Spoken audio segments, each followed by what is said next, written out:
بسم اللہ الرحمن الرحیم الصلاۃ والسلام علیک یا سیدی یا رسول اللہ وعلی آلک واصحابک یا حبیب اللہ۔ پیارے دوستو، قرآن کریم ایک ایسی معجزاتی کتاب ہے کہ آج کے جدید دور میں سائنس بار بار قرآن مجید کی سچائی کے ثبوت فراہم کر رہی ہے۔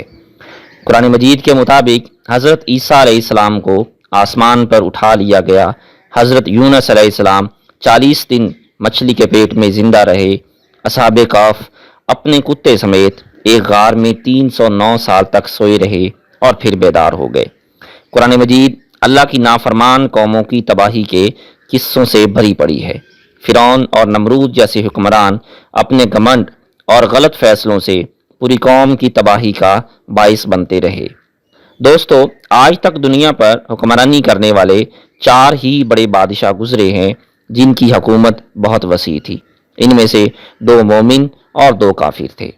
مومنوں میں حضرت سلیمان علیہ السلام اور حضرت ذوالقرنین ہیں، جبکہ کافروں میں نمرود اور بخت نصر ہیں۔ آج کی ویڈیو میں ہم آپ کو انہی میں سے ایک یعنی نمرود کے بارے میں بتائیں گے کہ وہ کب، کیسے اور کہاں پلا بڑھا، کیوں نمرود کی والدہ نے اس کو اپنا دودھ نہ پلایا اور کیسے ایک بھیڑیا اس کو اپنا دودھ پلاتا رہا، کون سی وجہ تھی کہ ملک الموت بھی نمرود کی ماں کی روح قبض کرتے وقت رو پڑے تھے۔ روایت میں آتا ہے کہ ایک دفعہ اللہ پاک نے حضرت اسرائیل علیہ السلام سے پوچھا کہ آج تک اتنے انسانوں کی روح تم قبض کر چکے ہو، کبھی کسی پر رحم بھی آیا؟ اس نے کہا کہ اے اللہ پاک، ایک موقع ایسا آیا تھا جب مجھے ایک روح کو قبض کرتے وقت بہت غم آیا اور میرا دل خون کے آنسو رویا، لیکن ہم فرشتوں میں ایسی مجال نہیں کہ ہم اللہ پاک تیری حکم عدولی کریں۔ الہی، ایک موت بھلائی نہیں بھولتی۔ ملک الموت عرض کرنے لگے کہ ایک دفعہ ایک کشتی مردوں اور عورتوں سے بھری جا رہی تھی جس میں ایک عورت نے ایک خوبصورت بچے کو جنم دیا۔ اے اللہ پاک، تو نے حکم دیا کہ اس کشتی کو سمندر میں غرق کر دو۔ مجھے حکم ہوا کہ جس عورت نے بچہ جنا ہے اس کو اور اس کے بچے کے علاوہ سب کی روح قبض کر لو۔ الہی، میں نے سب کی روح قبض کر لی۔ ساری کشتی ڈوب جانے کے بعد وہ عورت اپنے نئے پیدا ہونے والے بچے کے ساتھ ایک تختے پر بیٹھ گئی اور سمندری موجوں میں جھولنے لگی۔ اس عورت نے بچے کو دودھ پلایا تو پھر اللہ پاک، مجھے تو نے حکم دیا کہ اب اس ماں کی بھی روح قبض کر لو۔ اے اللہ پاک، تیرے سے کوئی بات پوشیدہ نہیں، تو خوب جانتا ہے کہ یہی وہ وقت تھا جب میرا دل ہل گیا اور غمگین ہو گیا کہ اس بچے سے اس کی ماں کو ایک سمندر کے اندر جدا کرنا ہے۔ مجھے اس شیرخوار بچے کو اس کی ماں سے الگ کر کے جس قدر تکلیف پہنچی تھی، اب اس واقعے کو ایک مدت بیت چکی ہے لیکن وہ بچہ برابر یاد آتا ہے۔ اللہ رب العزت نے فرمایا کہ کیا تو جانتا ہے کہ وہ بچہ اب کہاں ہے اور کس حال میں ہے؟ اے اسرائیل، سن، جب تو نے ماں کی روح قبض کی اور بچے کو تنہا چھوڑ دیا تو ہم نے سمندر کی ایک موج کو حکم دیا کہ اس بچے کو احتیاط سے ایک ویران جزیرے میں ڈال دے۔ اس جزیرے میں ہر طرح کے درخت اگا دیے، صاف پانی کا چشمہ جاری کر دیا، بے شمار پھل اگا دیے۔ اس بچے کو خوش کرنے کے لیے انتہائی خوبصورت اور نادر پرندے وہاں بھیجے۔ پرندے اور جانور اس بچے سے کھیلتے۔ ریت کے اندر اس کے لیے ایک خاص بستر تھا اور ایک بیڑیے کی مادہ کو حکم دیا کہ اس کو دودھ پلائے۔ سورج کو حکم تھا کہ اس کے اوپر دھوپ نہ ڈالنا، بارش اس کے اوپر نہیں برستی تھی۔ اس طرح ہم نے اس نہتا اور بے یار و مددگار بچے کی مدد کی جس سے وہ خوب صحت مند اور جوان ہو گیا۔ اور اے ملک الموت، کیا تو جانتا ہے کہ وہ بچہ اب کہاں ہے؟ حضرت اسرائیل علیہ السلام فوراً سجدے میں گر گئے، پکار کر کہنے لگے، اے اللہ پاک، بے شک تو ہی حکمت والا اور جاننے والا ہے۔ اے ملک الموت، وہی بچہ آج نمرود ہے جس نے میرے خلیل پر ظلم و ستم کی حد کر رکھی ہے۔ اللہ اکبر!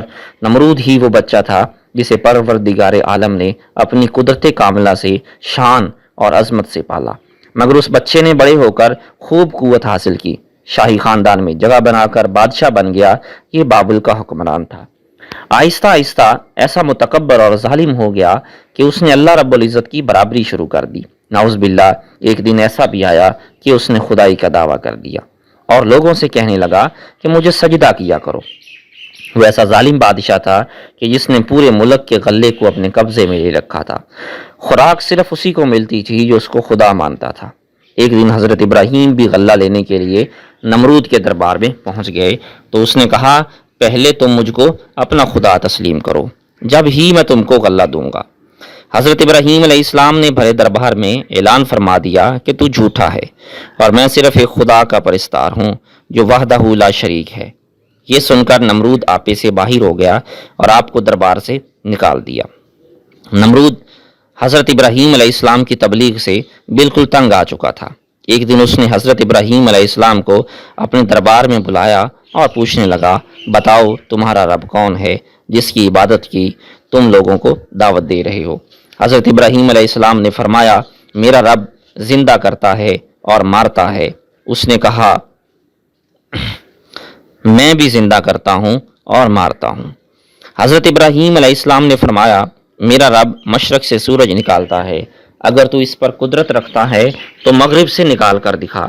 اس مناظرے کو اللہ پاک قرآن مجید میں اس طرح بیان فرماتا ہے، اے محبوب، کیا تم نے نہ دیکھا تھا اسے جو ابراہیم علیہ السلام سے جھگڑا اس کے رب کے بارے میں، اس پر کہ اللہ نے اسے بادشاہی دی، جبکہ ابراہیم علیہ السلام نے کہا، میرا رب وہ ہے جو جلاتا ہے اور مارتا ہے۔ بولا، میں جلاتا اور مارتا ہوں۔ ابراہیم علیہ السلام نے فرمایا، تو اللہ سورج کو لاتا ہے مشرق سے تو اس کو مغرب سے لے جاؤ۔ ہوش اڑ گئے قافلے کے اور اللہ راہ نہیں دکھاتا ظالموں کو۔ خیر، اس پر حضرت ابراہیم علیہ السلام کی تبلیغ کا بالکل اثر نہ ہوا، الٹا اس نے اپنی فوج تیار کی اور کہا کہ تم اور تمہارا رب میرے مقابلے میں آؤ۔ نمرود نے بڑا لشکر تیار کیا اور زبردست فوج لے کر سورج نکلنے کے میدان میں آ پہنچا۔ ادھر اللہ تعالیٰ نے مچھروں کا ایک دروازہ کھول دیا، بڑے بڑے مچھر اس کثرت سے آئے کہ لوگوں کو سورج بھی نظر نہ آتا تھا۔ اللہ کی یہ فوج نمرودیوں پر گری اور تھوڑی دیر میں ان کا خون تو کیا، ان کا گوشت پوشت سب کھا گئے۔ سارے کے سارے یہیں ہلاک ہو گئے، ہڈیوں کا ڈھانچہ باقی رہ گیا۔ اس کے بعد اللہ کا کرنا یہ ہوا کہ ایک مچھر نمرود کی ناک کے رستے دماغ میں گھس گیا اور مغز کھانا شروع کر دیا۔ درد کی شدت سے نمرود پاگل ہونے لگا۔ دنیا بھر کے طبیب محل میں بلا لیے گئے پر اس پر کوئی علاج نہ کر پائے۔ نمرود نے اعلان کیا کہ جو میری اس بیماری کا علاج کروائے گا اس کو اپنی آدھی سلطنت دے دوں گا۔